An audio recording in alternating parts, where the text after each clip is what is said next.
Znači, ja sam profesor dr. Nataša Pilipović-Broćeta, specijalista porodične medicine Doma zdravlja Banja Luka.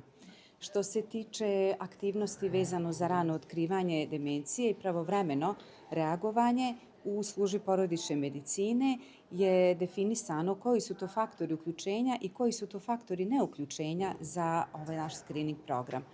Dakle, kao što ste čuli da su faktori uključenja praktično osobe od 65 godina i starije i naravno osobe kod kojih već nije postavljena dijagnoza demencije.